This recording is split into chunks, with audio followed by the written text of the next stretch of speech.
Hi everyone, welcome back to my channel, All Things African Parenting. If you don't already know me, my name is Chietanya Fukuta. I'm a social worker as well as a parenting enthusiast. Uh, Today I'm going to be discussing what influences parenting styles. I think if you check in my previous video, I did discuss the different parenting styles that encompass authoritative, authoritarian, permissive, and neglectful parenting.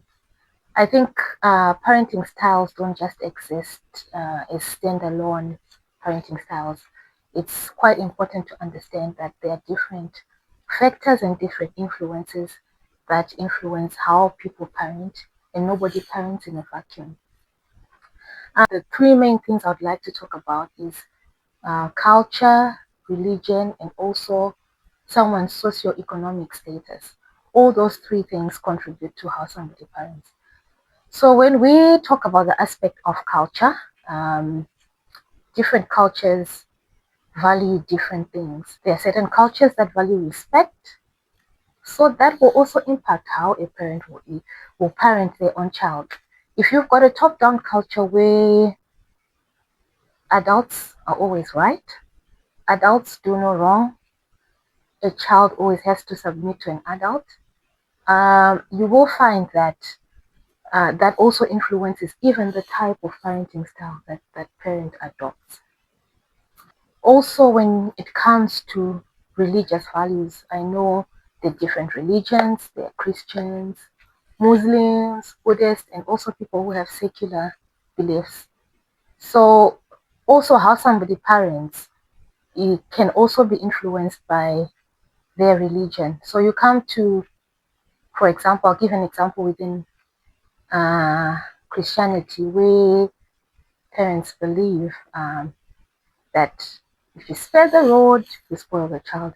And how different Christians interpret that is differently. Some Christians interpret that as just a child needs to be corrected, a child needs to be disciplined, a child needs to be guided. Some Christians actually think it's a literal way of, getting a rod and spanking a child. So that can also influence the different parenting styles. And then you also have the religions who believe you parent in love, you parent in wisdom, you teach children lessons through stories, and you reason with children. So different religions can influence somebody's parenting style. So in order to understand how someone parents, I think you also need to understand what is actually influencing how they are parenting. So it's important to understand that somebody just doesn't arrive to a specific choice. There are other different factors that are actually influencing them. And it's also to, as a parent, to examine, is this part of my religion, my culture? Is this helpful or isn't this helpful? And then when I also come to the socioeconomic status, I'm talking about someone's access to resources, to funds, to money.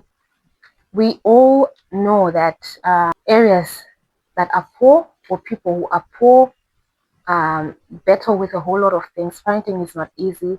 If somebody doesn't have access to money, maybe they cannot afford childcare, you will find a situation whereby they are leaving children on their own, going to work, and then that then borders on neglectful parenting. Uh, if you just come in and judge that parent and say, oh, this parent is a neglectful parent, I think that won't be a fair way to kind of assess the whole situation. Is to understand that, okay, what is the issue here? The main issue is this person is poor. So in order to empower this person, it's looking at what can we do. Okay, they don't have childcare, and what can be done? How can we help this person? There's also an aspect of even access to resources, access to knowledge. You will find that in societies where maybe people are educated, people have access to books, they have access to research. They can read that, oh, okay, there's this research that's come out. We were parenting this way, but there's research that proves that, okay, this kind of parenting style is harmful. Yelling and shouting is harmful to the children. Spanking is harmful in this way. So all those things affect how someone parents. So in order to educate that person is to give them access to that information. Okay, this person doesn't understand, thinks that yelling is a good way to parent. Show them that even though they are not aware, the good aspect of that is they're trying to discipline the child, they're trying to give the child a path to follow, but they're just doing it in a wrong way. So it's about educating them, giving them access to the research, and for them to understand that even though you're not aware, even though you have good intentions, you can actually use harmful methods to parent your child.